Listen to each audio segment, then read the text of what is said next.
tentar entender a dinâmica de crescimento das cidades a partir do olhar de Jane Jacobs, do livro Morte e Vida de Grandes Cidades, mais especificamente da parte 3, Forças de Decadência e de Recuperação, capítulos 13 a 16. Para o desenvolvimento de uma cidade é imprescindível um projeto urbanístico com uma gama de diversidade de atividades, com o ideal de centros vivos com capacidade de atrair os mais diversos interesses das pessoas. Diversidade. Para efeitos de compreensão, vamos imaginar uma cidade em que estamos na rua 7 de Abril, no centro. Lá tem um restaurante, Hora do Rush. O mesmo está fazendo muito sucesso naquela região. A partir daí, outros comerciantes ficam interessados nesse tipo de comércio pela alta possibilidade de lucro. É assim que muitos migram para essa rua, abrindo vários restaurantes. O ponto aqui é que todos os comerciantes vão considerar aquela rua como um local ideal para esse tipo de empreendimento.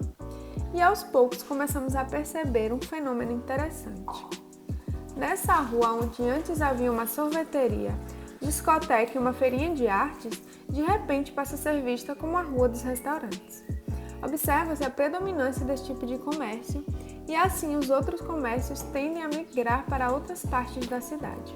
É dessa forma que a diversidade começa a morrer e as pessoas tendem a ir em busca desses outros comércios pela falta de variedade naquele local.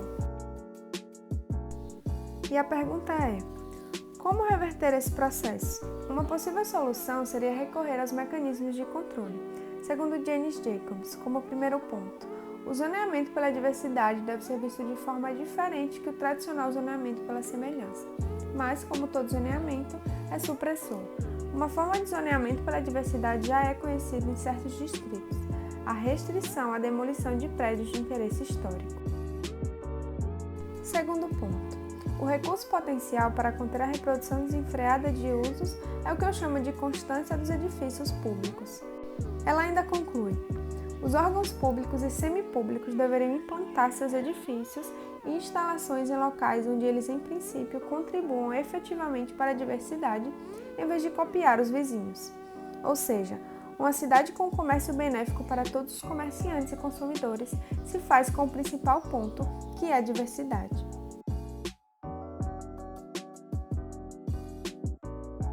Adiante, existe ainda outro problema, que é a questão das zonas de fronteiras desertas.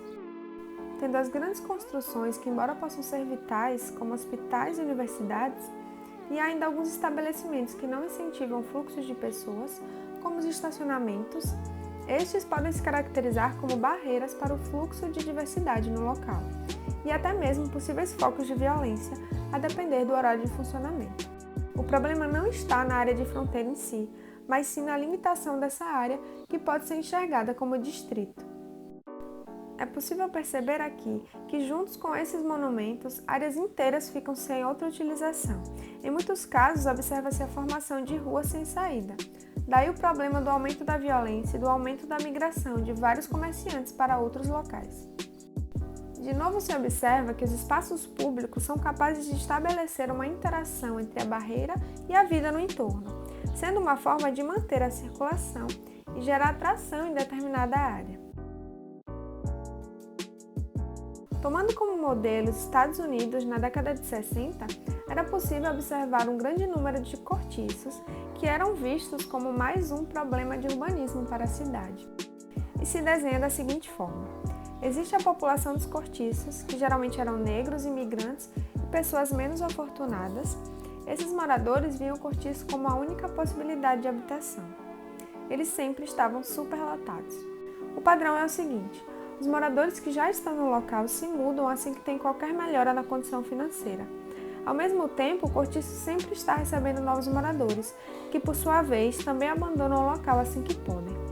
Dessa maneira, sempre existe uma alta rotatividade de pessoas que desestimula qualquer melhoria em infraestrutura e habitação. Estes eram os cortiços permanentes.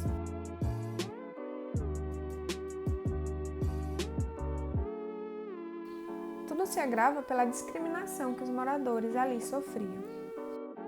Uma prática adotada pelo governo era a remoção forçada, que tinha como objetivo acabar com as habitações precárias, jogando os moradores em qualquer lugar, dando uma quantia em dinheiro totalmente injusta pela remoção.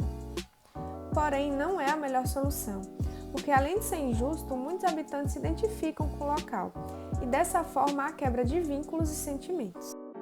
Para solucionar o problema dos cortiços, necessitamos ver os habitantes como pessoas capazes de entender suas necessidades e lidar com elas também, além de ter suporte financeiro do governo para criar ambientes mais adequados.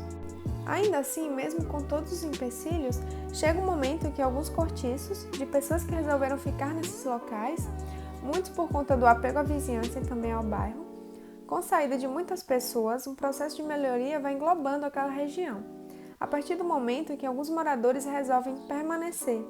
E assim cria-se uma nova visão, tanto dos moradores quanto dos empreendedores. O motivo de os moradores de cortiço neles permanecerem por livre escolha, depois de não ser mais necessários, do ponto de vista financeiro, está relacionado com o contexto de sua vida pessoal, um âmbito que urbanistas e planejadores não podem atingir ou influenciar diretamente. Desse modo, a população menos favorecida necessita de concessões de créditos, uma estratégia dos bancos para conseguir a desocupação dessas áreas, e o uso das listas negras, que marcavam as regiões que ainda não recebiam nenhuma forma legal de crédito. Estas, ao passarem por um processo de melhora significativa, que se evidenciam através da diminuição da população, acabavam se tornando alvos das previsões dos bancos e urbanistas que as colocavam na lista negra. Esse interesse se dava por conta da intenção de atrair novamente a classe média utilizando essas áreas. A partir dessa alta demanda financeira, se fortalece o processo especulativo pelos credores do submundo. Todas as forças convergiam para resultados que prejudicavam a população dos cortiços. Finalizamos assim com a reflexão de que cada problema urbanístico está atrelado um ao outro, seguindo como um ciclo vicioso que sempre se renova, que precisa ser quebrado. Uma pergunta que se fomenta: seria possível resolver de forma definitiva todos esses problemas?